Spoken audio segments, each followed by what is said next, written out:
My father is addicted. He spent over $35,000 on gambling, took money from the fund for my education, and my mother worked 2 jobs to support our family. When people ask me about my family, I usually hesitate before answering. It's not that I don't love them. I do, but explaining the tangled web of dynamics can be exhausting. My name's Brian, I'm 34, and the unspoken truth is that I've become the successful one. I work in tech, with a comfortable salary, my own house, and, at least outwardly, everything I could want. But scratch the surface, and you'll see how much my family's mess shaped me. Growing up, my father, Ronald, was the embodiment of irresponsibility. He drifted from one part-time job to another, always promising he'd figure it out, but never quite delivering. Meanwhile, my mom, Karen, kept the family afloat by sheer willpower. She worked endless hours at a diner, making just enough to keep food on the table for me, my brother Thomas, and my sister Amanda. Even as a kid, I knew I didn't want to end up like Dad. Watching Mom struggle while he made excuses lit a fire under me. I studied hard, got a scholarship, and landed a solid job in tech. But my siblings? They didn't quite follow the same path. Thomas, at 30, is still figuring things out. He's had more jobs than I can count: barista, delivery driver, gym trainer, but nothing sticks. Amanda, 28, is a little better off. She works as a freelance graphic designer, though her income fluctuates wildly. They're both still living at home with Mom and Dad. One Friday night, I was unwinding with a glass of whiskey when my phone buzzed. It was Amanda. She rarely called unless something was wrong. "Brian, we need to talk," she said, her voice tight. "What's going on?" I asked, setting down my glass. "It's Dad. He took out another loan. Mom's freaking out. She doesn't know how we'll pay the mortgage this month." I closed my eyes, already feeling the headache coming on. This wasn't the first time Ronald had gotten them into trouble, but it had been a few years since his last financial fiasco. "Okay, I'll come over tomorrow," I said, trying to keep my voice steady. The next morning, I drove to their house, a small, aging place on the outskirts of town. As soon as I stepped inside, I could feel the tension. Mom was in the kitchen, her hands gripping a mug of coffee like it was her lifeline. Dad was nowhere to be seen. "Where is he?" I asked. "Out," she muttered. "Probably at the bar." Typical. Amanda and Thomas were sitting in the living room, looking equally frustrated. I joined them, and we hashed out what to do. Turns out, Dad had borrowed $15,000 from a shady lender, supposedly to invest in a friend's business. The business didn't exist, and now the debt collectors were calling. We couldn't let Mom lose the house. That much was clear. But how? My savings could cover the mortgage for a couple of months, but that wouldn't solve the underlying problem. "Maybe we should confront Dad," Thomas suggested, though he didn't sound convinced. "And then what?" Amanda shot back. "He'll just promise to change and do it again." I hated to admit it, but she was right. We needed a more permanent solution. That night, I stayed late, brainstorming with Amanda. She had an idea: sell some of Dad's junk. Over the years, he'd accumulated a ridiculous amount of stuff: tools, electronics, even a couple of old motorcycles. If we sold it all, we might make enough to cover the immediate debt. The next morning, while Dad was out, we started sorting through the garage. That's when we found it: a locked metal box tucked away behind a pile of rusty tools. Curiosity got the better of me. We pried the box open and found cash. A lot of cash. Stacks of $100 bills, neatly bundled. There had to be at least $20,000 in there. "What the hell?" Amanda whispered, her eyes wide. It didn't make sense. If Dad had this money, why hadn't he used it to pay off the loan? Why was he still putting Mom through hell? I decided to confront him. That evening, when he finally stumbled home, I showed him the box. His face went pale. "Where did you find that?" he asked, his voice shaking. "In the garage," I said. "Care to explain?" For the first time in my life, I saw genuine fear in his eyes. He stammered something about owing people, but I pressed him until the truth came out. He'd been running a small-time gambling ring for years.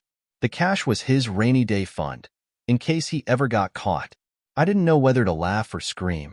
Of course he had a rainy day fund for himself while Mom was drowning in bills. I told him we were using the money to pay off the loan, and for once, he didn't argue. But things didn't end there. A week later, strange men started showing up at the house. They didn't say much, but their presence was enough to send a chill down my spine. One of them handed me a note. "Tell Ronald we're watching."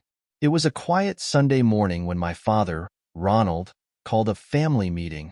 I'd been dreading these ever since the gambling fiasco. Sitting in their cramped living room, I sipped on coffee while Mom, Karen, played mediator between her usual bursts of frustration and loyalty toward my father. Thomas and Amanda were there too, exchanging glances that mirrored my own unease. Something was coming. We all felt it. And Ronald, as always, wasn't one for subtlety. Well, he began. Leaning back in his chair like a king addressing his court, "I've made a decision." None of us spoke. We'd learned by now that interruptions only prolonged his dramatic monologues. "I'm retiring." The word hung in the air. Thomas let out a short laugh, quickly silenced by Mom's glare. Amanda raised an eyebrow, while I sat there, trying to process the absurdity of it all. Retiring? Retiring from what? He'd barely held steady jobs over the years. Retiring from what, Dad? I asked, trying to keep my tone neutral. "From work, Brian," he said, as though it was the most obvious thing in the world. "I've been busting my back for decades. I'm 63. I deserve to take it easy." 1,000 responses ran through my mind, but before I could say anything, Mom chimed in. "Ronald's right," she said, her voice calm but firm. "He's not as young as he used to be, and family helps family." There it was, the classic line. Mom's go-to justification for every time she covered for him. But this time, it came with an implication that made my stomach turn. What exactly does "family helps family" mean here? I asked. Ronald looked at me, a sly grin spreading across his face. "It means you, Brian. You've done well for yourself. You've got the house, the job, the money. It's only fair you step up and help out." I laughed.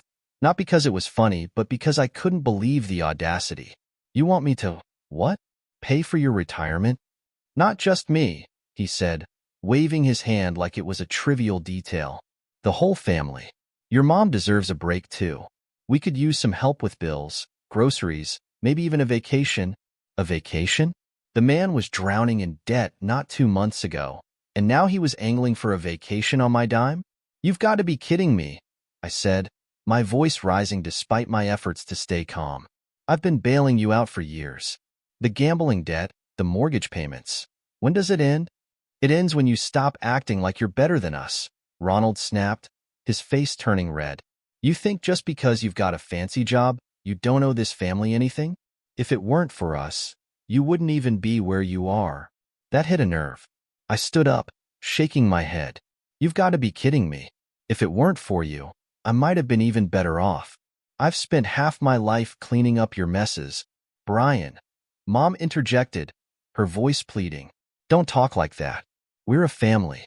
Families stick together." "Yeah," I shot back. Funny how family only means something when it benefits him. Thomas, who'd been silent until now, finally spoke up. "Maybe Brian has a point. We can't keep covering for Dad every time he screws up." "Oh, so now you're taking his side?" Ronald said, glaring at Thomas. "You're no better. Still living here, freeloading off us." "That's enough," Mom shouted, her voice cutting through the chaos. "Everyone just stop. We'll figure this out. But Brian, you need to think about what's right for the family." I left soon after, unable to stomach another second of their guilt trips and twisted logic. The car ride home was a blur of anger and disbelief. The nerve of them, especially my father, to demand that I support him after everything he'd put us through. But what made it worse was Mom's unwavering loyalty to him, no matter how badly he messed up. Over the next few days, things escalated. Ronald started calling me daily, leaving voicemails about how selfish I was being and how a real man takes care of his family. Mom sent texts, softer in tone but with the same underlying message. Even Amanda chimed in, though she was more conflicted. She agreed Dad was being unreasonable, but didn't want to rock the boat. Then came the kicker. One evening, I came home to find Thomas on my doorstep. He looked uncomfortable, shifting his weight from one foot to the other. "What's going on?" I asked. "Can I come in?" he replied.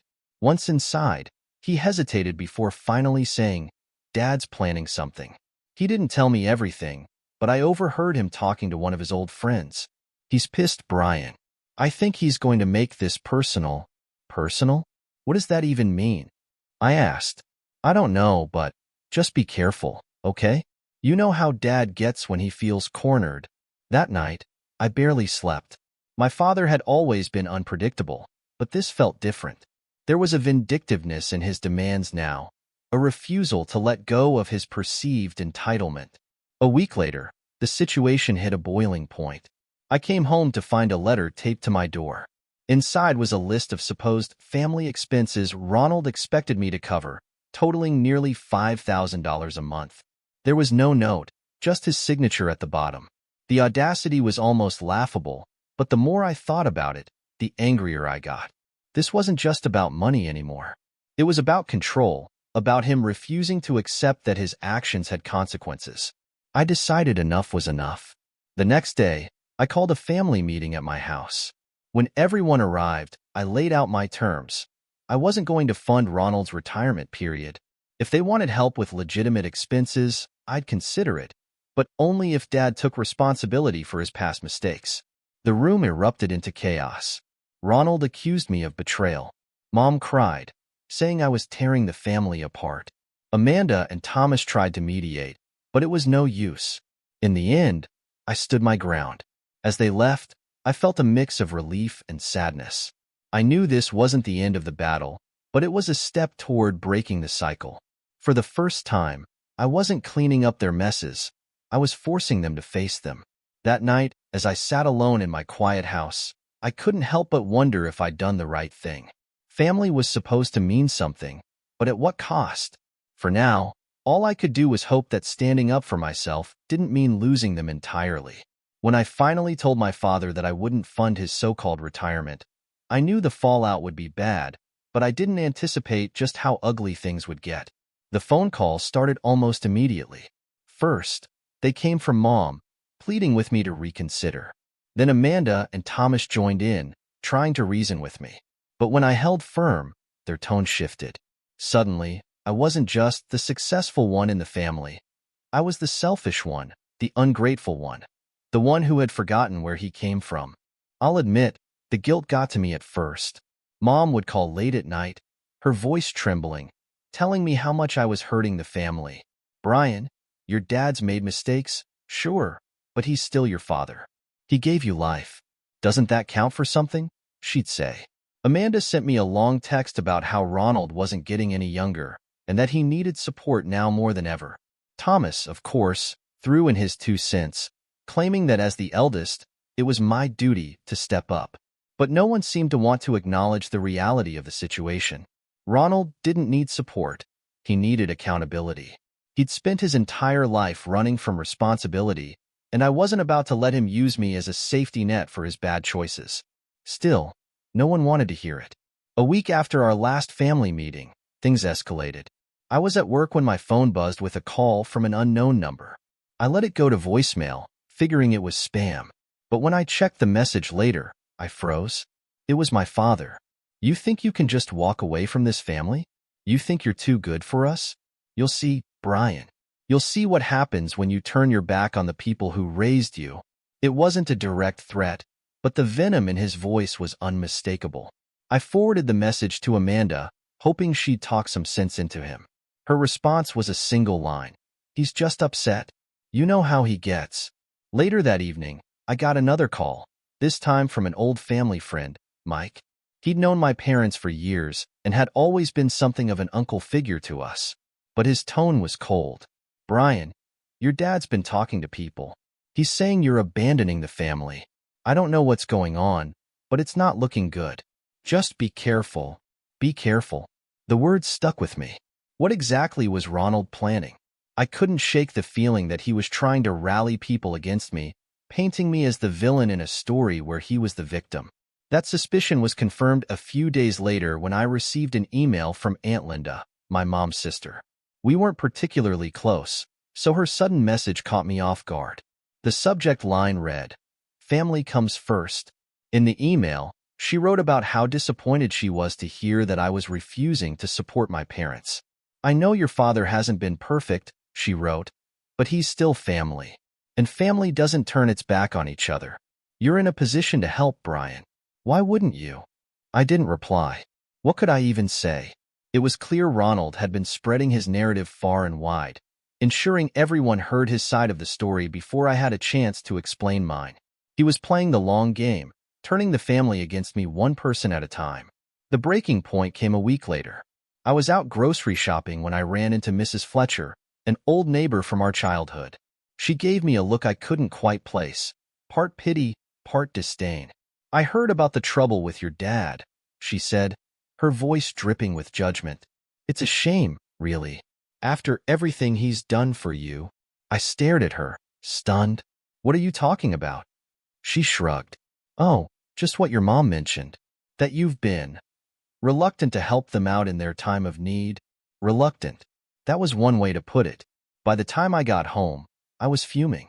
I called Amanda and demanded to know what Ronald had been saying to people. She hesitated before finally admitting the truth.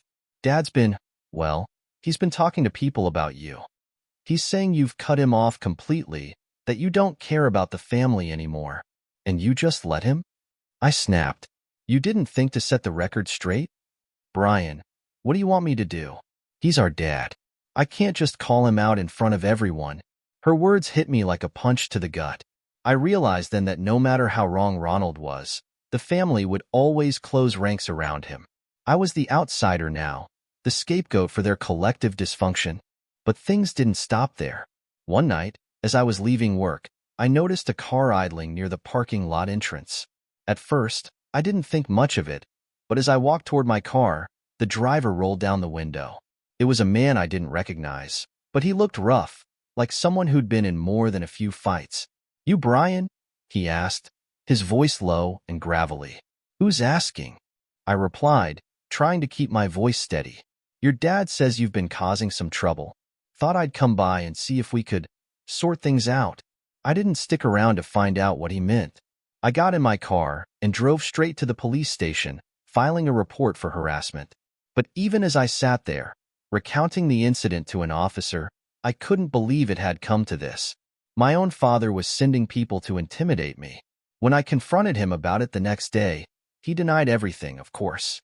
"I don't know what you're talking about," he said, feigning innocence. "You've always been paranoid, Brian." I wanted to scream, to shake him and make him see the damage he was causing. But I knew it wouldn't matter. Ronald was too deep in his delusions to ever take responsibility for his actions. The final straw came when Mom showed up at my house unannounced. She looked tired, older than I'd ever seen her. She sat down on my couch and sighed. "Brian, I know things have been hard lately, but can't you just let it go? Your dad's not perfect, but he's still your father. Do you really want to tear this family apart over money?" Her words were like a knife to the heart. I'd spent my entire life trying to hold this family together, sacrificing my own peace and happiness to clean up their messes. And yet, here she was, asking me to sacrifice even more. "I'm not the one tearing this family apart, Mom," I said, my voice breaking. "Dad is. And until you all see that, nothing's going to change." She didn't reply. She just sat there, staring at the floor. Eventually, she got up and left without another word. As the door closed behind her, I felt an overwhelming sense of both relief and sadness. I knew I'd made the right decision, but the cost was higher than I'd ever imagined. My family had become strangers, and for the first time in my life, I wasn't sure if I'd ever truly belong with them again. The aftermath of my refusal to support my father financially rippled through the family like a storm, hitting each of us in different ways.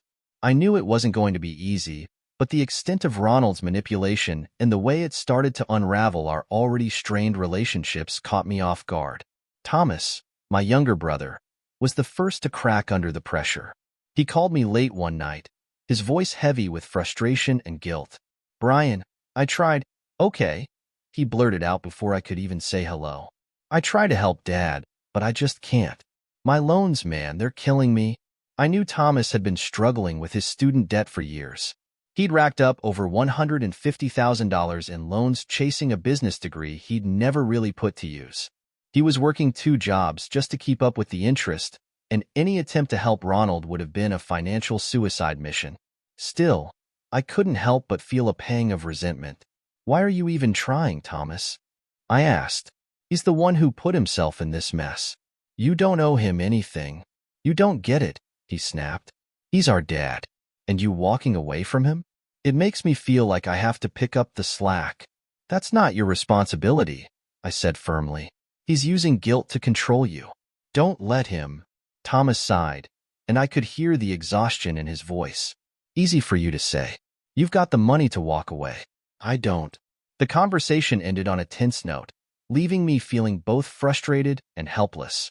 I hated that Ronald's manipulations were dragging Thomas down, but there was only so much I could do to shield him from it. Meanwhile, Amanda, my sister, was caught in the middle. She'd always been the peacemaker in the family, the one who avoided direct conflict at all costs. But this time, even she couldn't stay completely neutral. "I support you, Brian," she told me during one of our late-night phone calls. "Dad's behavior is toxic, and someone needs to stand up to him. But I don't know. I just can't bring myself to say that to his face." I didn't blame her. Amanda was deep into her doctoral program, juggling research, teaching, and her own mountain of stress. The last thing she needed was to get caught in the crossfire of our family drama. Still, her reluctance to confront Ronald left me feeling isolated. "You don't have to fight him," I said, trying to sound reassuring. "Just don't let him drag you into it. Stay focused on your studies." "I'll try," she said, though her voice lacked conviction. Ronald, of course, wasn't about to let things die down. If anything, my refusal seemed to fuel his determination to make life miserable for all of us. He started posting on social media, airing our family's dirty laundry for the world to see. His posts were full of half-truths and outright lies, painting himself as the victim of ungrateful children who had abandoned him in his time of need. One particularly infuriating post read, "It's a sad day when a father has to beg his own kids for help. After all I've done for them, they've turned their backs on me. But don't worry, I won't give up. Family is supposed to mean something." The comments poured in, mostly from distant relatives and family friends who didn't know the full story. "Stay strong, Ronald," one wrote. "Your kids will come around." Another said, "You raised them better than this. They'll regret it someday." I wanted to respond, to set the record straight, but Amanda begged me not to. "Don't stoop to his level," she said. "People who know you will see through his lies." But the damage was done. The more Ronald posted, the more people started to believe his version of events. Even my Aunt Linda, who'd sent me that accusatory email weeks earlier, doubled down on her criticism. "I can't believe you'd let your father suffer like this," she wrote in a public comment. "You should be ashamed." As if that wasn't bad enough, Ronald started making threats. He claimed he was considering evicting the family from the house, a house that, technically, he and Mom owned but hadn't paid off. This threat hit Thomas the hardest since he was still living there. He called me in a panic one night, saying he didn't know where he'd go if Ronald followed through. "It's all bullshit," I told him. "He's not going to kick you out. He's just trying to scare you into compliance." "I don't know, Brian," Thomas said, his voice trembling. He sounded serious. To make matters worse, Ronald began to hint at health problems, though he never provided any specifics. He'd drop lines like, "I don't know how much longer I'll be around," or, "My health's not what it used to be." Mom would repeat these claims, adding her own melodramatic flair. "Brian, he's not well," she said during one of her countless guilt-tripping calls. "If something happens to him and you've turned your back on him, how will you live with yourself?" It was infuriating. Ronald had always been manipulative, but this new tactic felt especially cruel. He was weaponizing his health, or the illusion of poor health, to guilt us into submission. And as much as I hated to admit it, it was working. Even I found myself wondering if there was some truth to his claims, if maybe he really was sick and we'd regret not helping him. But then Amanda called me with news that shattered any lingering doubts. "I did some digging," she said. "Dad's been telling people he's got all these medical bills, but I checked his insurance records. He hasn't even been to a doctor in years." Are you sure? I asked, though I already knew the answer. Positive, she said. He's lying, Brian. Again. That revelation gave me the clarity I needed to stop second-guessing myself. Ronald wasn't sick. He wasn't a victim. He was just a master manipulator who would stop at nothing to get his way. Still, the situation continued to weigh on me. My family was fractured, and no matter how hard I tried to hold my ground, I couldn't shake the feeling that I was losing them. Thomas was sinking under the weight of his guilt and debt. Amanda was stretched thin, torn between supporting me and keeping the peace. And Mom? Well, Mom was as loyal to Ronald as ever, no matter how much pain he caused. I knew there was no easy solution, no magical way to fix what had been broken. But I also knew I couldn't let Ronald's toxic behavior control my life any longer. For the first time, I started to focus on my own well-being, even if it meant stepping back from the chaos. As I sat in my quiet house one evening, scrolling through Ronald's latest round of manipulative social media posts, I felt a strange mix of anger and relief. Anger at the damage he'd done, but relief that I was finally seeing him for who he really was. And in that moment, I realized something important. I couldn't change Ronald, but I could change how I responded to him. And that, I hoped, would be enough. It was a late Friday evening when Karen called me, her voice trembling in a way that instantly made my stomach knot. My mother had been loyal to my father Ronald for as long as I could remember, standing by him through his every failure, his every reckless decision. So when she asked if she could come over and talk, I knew it had to be serious. By the time she arrived at my house, she looked exhausted, her eyes rimmed red like she hadn't slept in days. She sat at my kitchen table, gripping her hands tightly as if she was physically holding herself together. "Brian, there's something I need to tell you," she began. "Something I should have told you a long time ago." I sat across from her, heart pounding. "What is it, Mom?" Her gaze dropped to the table, and she hesitated before speaking again. "Your father. He's been addicted to gambling for most of his life." The words hit me like a freight train. In hindsight, it made sense. The constant financial instability, the shady loans, the business ventures that never materialized. But hearing her say it out loud was different. It wasn't just irresponsibility or bad luck. It was an addiction. "How long?" I asked, my voice low. "Since before you were born," she admitted. "It started small, with poker games and betting on sports. But over the years, it got worse. He started borrowing money, taking risks he couldn't afford. And it's why we've always struggled, Brian. It's why we've never been able to get ahead." I leaned back in my chair, trying to process what she was saying. "And you stayed with him through all of it?" "I thought I could help him," she said, tears welling up in her eyes. "I thought if I loved him enough, supported him enough, he'd stop. But he never did. And now he owes over $200,000. $200,000? I repeated, my voice rising. "Mom, how did it get that bad?" She took a shaky breath before continuing. "He's borrowed from everyone he could think of. Friends, family, even loan sharks. And he's gambled away everything we've saved. Even," she trailed off, her voice breaking. "Even what?" I pressed. "Even your college fund," she whispered, her voice barely audible. I froze, the words sinking in like daggers. "My college fund? What do you mean?" "When you were 16, she said, tears streaming down her face. "Your father took money out of the account we'd saved for your education. He said he needed it to pay off a debt, and he promised he'd replace it. But he didn't. He lost it all at the casino." I felt like the floor had been pulled out from under me. All those years of thinking we couldn't afford more support for my education, of struggling to make ends meet on my scholarship, all because Ronald had gambled away my future. "Does Thomas know?" I asked, my voice shaking. "No," she said quickly. "He doesn't know about the college fund, and neither does Amanda. I didn't want to burden them with it. But you deserve to know."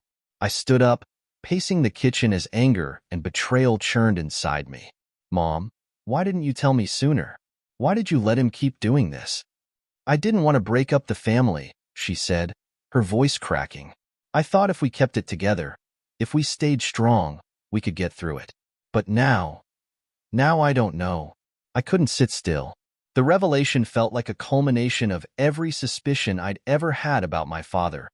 Every time I'd wondered why he never seemed to take responsibility for anything. And yet, hearing the truth didn't make it easier to accept. As the days passed, I found myself unable to think about anything else. I couldn't even look at Ronald without feeling a wave of fury.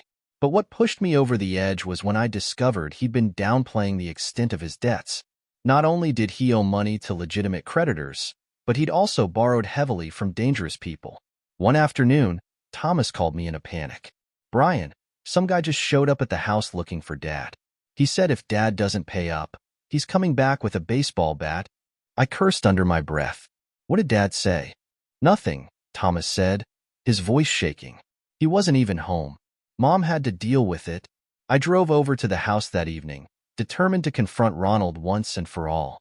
When I got there, he was sitting in the living room, watching TV like nothing was wrong. "We need to talk," I said, my voice cold.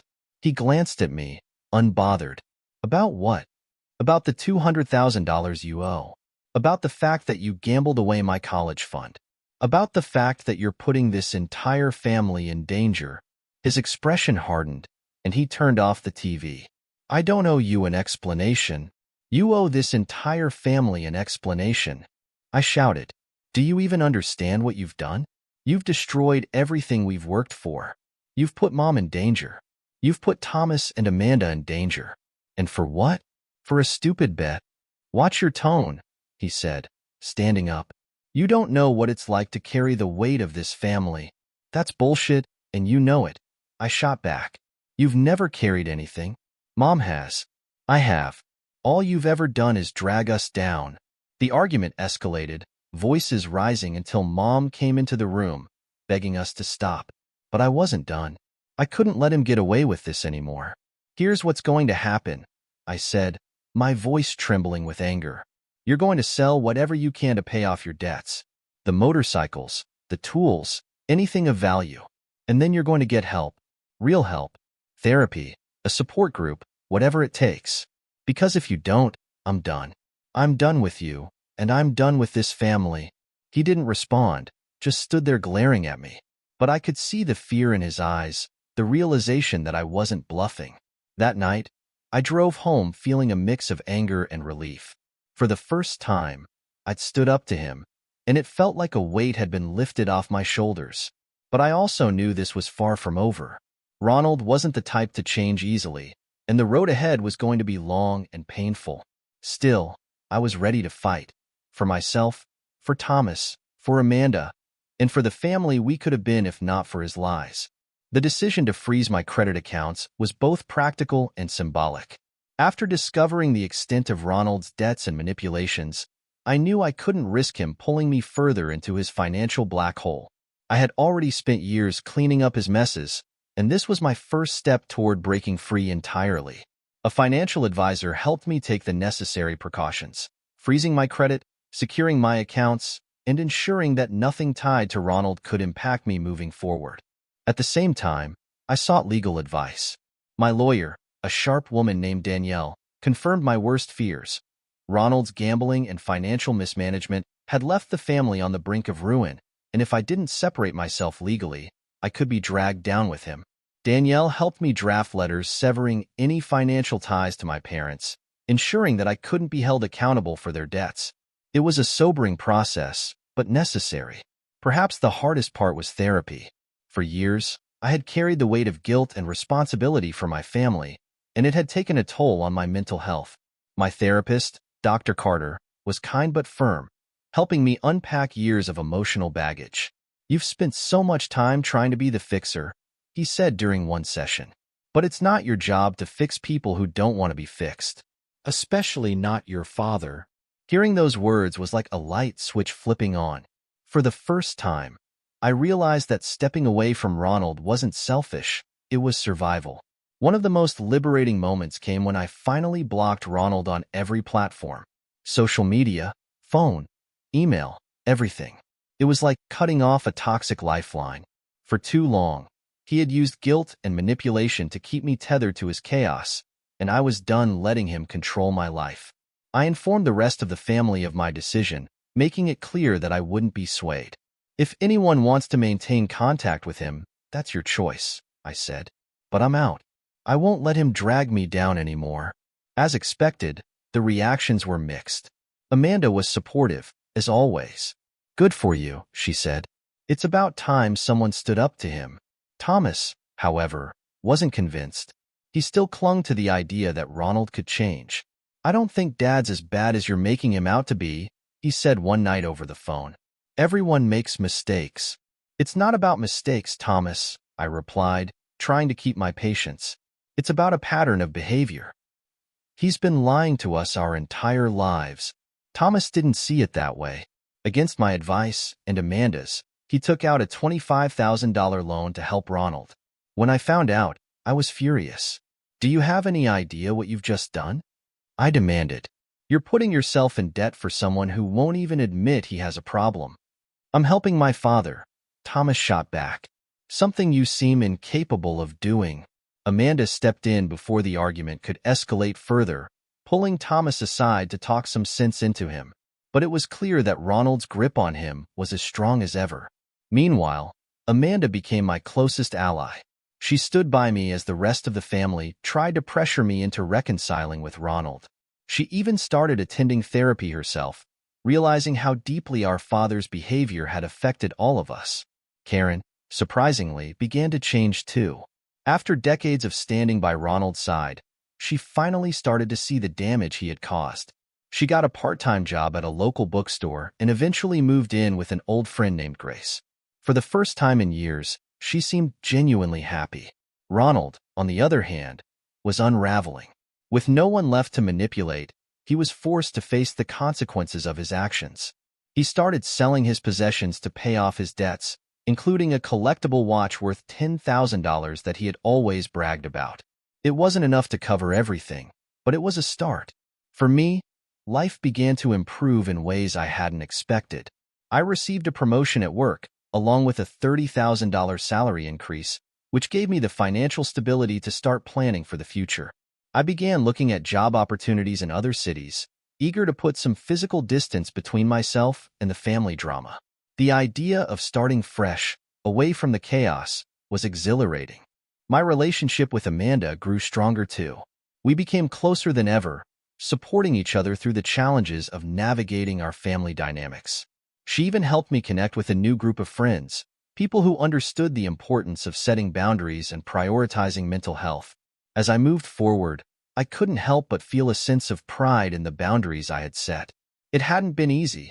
There were moments when I questioned whether I was doing the right thing, but in the end, I knew it was necessary. Ronald's manipulation no longer had a hold on me, and for the first time in years, I felt free. Looking back, I realized that breaking away from my father wasn't just about protecting myself. It was about reclaiming my life, my peace, and my happiness. And as I stood in my new apartment in a new city, surrounded by people who truly cared about me, I knew I had made the right choice.